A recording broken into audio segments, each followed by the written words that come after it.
एक बार सभी भक्तों को जय मां भद्रकाली, जय हर हर महादेव।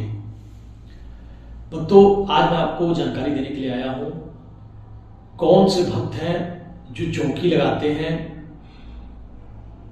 चौकी पे कौन कौन सी शक्तियां विराजमान होती हैं और चौकी लगाने वाले लोग किस प्रकार के ज्ञानी होते हैं। पहला प्रश्न है भक्तों, चौकी कौन लोग लगाते हैं? तो मैं आपकी जानकारी के लिए बता दूं, चौकी केवल वही लगा सकता है जो व्यक्ति गुरुमुख हो, जिसके ऊपर गुरु का हाथ हो, गुरु से उसकी मंत्र दीक्षा हुई हो, गुरु का उसको सानिध्य प्राप्त हो और गुरु अपने तेज से, अपनी विद्या से, अपनी ऊर्जा से उसको शक्ति, मंत्र और शक्तिपात सारी विद्याओं को वो उसमें आत्मसात किया हो उस शिष्य ने। वही भक्त जो है, वही शिष्य, वही सेवक माता की चौकी, बाबा गुरुनाथ की चौकी, बाबा भोलेनाथ की चौकी, अन्य देवताओं की सबकी चौकी लगा सकता है, चाहे वो कोई भी भक्त हो। बात करते हैं भक्तों, गुरु मुख से कुछ शक्तियां प्राप्त होती हैं भक्तों को, और कुछ ऐसे भी भक्त होते हैं जिनको बिना गुरु के भी शक्तियां उनके साथ चलती हैं। जैसे कोई बच्चा अगर बचपन से बहुत भक्ति करता है तो उसको भी सवारी आने लगती है, लेकिन उसको चौकी लगाने का आदेश नहीं है। उसका कारण यह है कि जब तक गुरु सत्ता द्वारा आपको यह ज्ञान नहीं दिया जाता है कि आप कैसे और किस प्रकार से आने वाली समस्याओं, संकटों का सामना करेंगे। गुरु जो आप में तत्व निहित करते हैं, जिसके तेज से, जिसकी ऊर्जा से, जिसके प्रकाश से आप सामने वाले के संकट को काटते हैं, वो केवल और केवल शक्तिपात, गुरुपात के बिना संभव नहीं है। तीसरा चीज भक्तों, जिनको सवारी मिलती है गुरु के द्वारा, ऐसी चौकियां 101% कार्य करती हैं। वहां पर सारे भक्तों के मुरीद पूरे होते हैं, उनकी मनोकामनाएं पूर्ण होती हैं। आपने सुना होगा कि बहुत सारी चौकियों पे भक्तों को गोद भर दिया जाता है कि जाओ, किसी को संतान की प्राप्ति नहीं हो रही है, या किसी का ऐसा केस है जैसे कोई हॉस्पिटलाइज बहुत ज्यादा है और बार बार तबीयत खराब हो जा रही है, कोमा में चला जा रहा, तो ऐसे परिस्थिति से बाहर निकालने के लिए चौकी पर जो भी विराजमान शक्तियां होती हैं, मैक्सिमम चौकियों पर आप देखेंगे माता भद्रकाली विराजमान रहती हैं, बाबा गुरु गोरखनाथ जुड़े में चलते हैं, भैरव बाबा चलते हैं, बालाजी हनुमान जी चलते हैं, साथ में 64 योगिनियां और माता के जितने गण हैं, बाबा भोलेनाथ के जितने गण हैं, बाबा भैरवनाथ के जितने गण हैं, सारी शक्तियां, सारी सिद्धियां सब साथ में चलती हैं।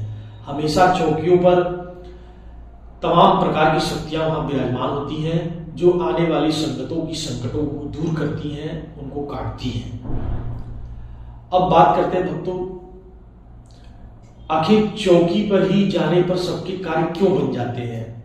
अगर कोई भक्त चौकी पर जाता है और अपनी मुराद को उस सेवक से, उस जो वहां बैठे पुजारी हैं, जो बैठे वहां पे सेवक हैं, अगर उनसे अपनी बात रखता है तो उसके कार्य कैसे बन जाते हैं? तो मैं आपकी जानकारी के लिए बता दूं भक्तों, देखिए, चौकी पर जो सेवक पूजा करता है वो अपने इष्ट को पूजता है, अपने इष्ट से प्रार्थना करता है कि उसकी सारे मनोरथ, आने वाली संगतों के माता काम बनाए। बाबा भोलेनाथ है तो उनसे प्रार्थना होती है कि उनके सारे कार्य बनाए।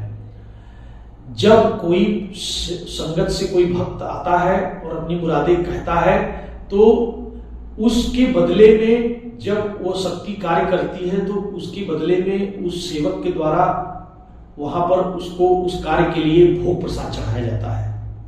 इसलिए आप देखते होंगे कि कभी भी जब किसी का कार्य बनता है तो माता, अगर जैसे माता भद्रकाली है, मां शेरा वाली है, अगर इनकी चौकियों पर कार्य बनता है तो माता का कढ़ाई चढ़ता है। कढ़ाई में क्या क्या होता है वो अलग सेपरेट वीडियो में आपसे बात करेंगे। कहने का तात्पर्य है कि भोग प्रसाद बहुत आवश्यक है अगर आपका कार्य बनता है। इसीलिए ये कहा जाता है कि जब भी आप किसी चौकी पे जाएं, आपका कार्य बने, तो आप जरूर भोग प्रसाद माता की कढ़ाई जरूर चढ़ाएं, ताकि आपके जो कार्य बने हैं वो उस शक्ति को आप उसका रिस्पेक्ट और रिगार्ड मिल सके, आप उसको दे सकें, आपकी सेवा उस शक्ति को स्वीकार हो। ये बहुत बड़ी महत्वपूर्ण जानकारी है जो मैं आपको बता रहा हूं। तीसरा चीज है भक्तों, कभी भी जब आप किसी चौकी पे जाएं, किसी गुरु के सानिध्य में जाएं, तो जरूर आपके पास यथा संभव जो भी आपके पास कुछ भी हो, आप जरूर वहां अपना भोग प्रसाद चढ़ाएं और उस दरबार की शक्ति से प्रार्थना करें। आप माता रानी इतनी दयालु है, बाबा गुरु गोरखनाथ इतने दयालु है कि आपके कार्य स्वतः बनेंगे ही बनेंगे। आप देखते हैं बहुत से ऐसी चौकियां हैं जिन पर वहां के सेवक भक्तों से मिल नहीं पाते, फिर भी लोगों के कार्य बन जाते हैं। ऐसा क्यों होता है? क्योंकि उस चौखट पर, उस जगह पर शक्तियां पहले से विराजमान होती हैं, उस सेवक के द्वारा गुरु वचनों से बधी हुई रहती हैं, वहां पर उपस्थित रहती हैं कि सबके कार्य बनाना, आने वाली संगत का अपने नाम के जयकारे लगवाना। ऐसा इसी कारण से जो है कोई भी भक्त जब अपना मुरीद लेकर के अपनी मनोकामना को लेकर आता है, तो वहां पर उपस्थित सारी शक्तियां, सिद्धियां उनके कार्य स्वयं बना देते हैं और संपन्न करते हैं। कभी भी माता भद्रकाली हो या मां शेरा वाली हो, बाबा गुरु गोरखनाथ हो, कोई भी शक्ति स्वतः जाकर के कार्य नहीं करती।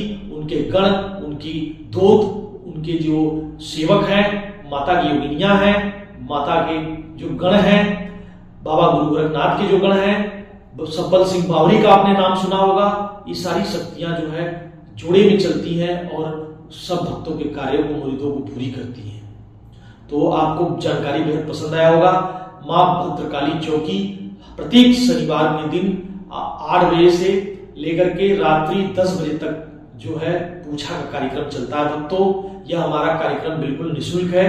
कोई भी माता, भाई, बंधु, सेवक, कोई भी भक्त कुछ भी अगर जानकारी पूछना चाहे, जानना चाहे, तो गुरु कृपा से, माता की कृपा से उस भक्त को उसका समाधान दिया जाएगा। हमारे आपके स्क्रीन पर हमारा नंबर दिखेगा भक्तों, आप इस पे कॉल करके अपना नंबर पूछा का लगवा सकते हैं। और हमारा दरबार भागलपुर में पड़ता है। माता का चौकी, मां भद्रकाली चौकी भगत शुभम के नाम से आपको मिलेगा भागलपुर में, 0 माइल के पास। तो कोई भी भक्त अपना संकट दूर करने के लिए दरबार में आके मिल सकता है और उसकी सभी समस्याओं का निराकरण मां स्वयं करेगी, क्योंकि मैं तो एक सेवक हूं। जय बाबा।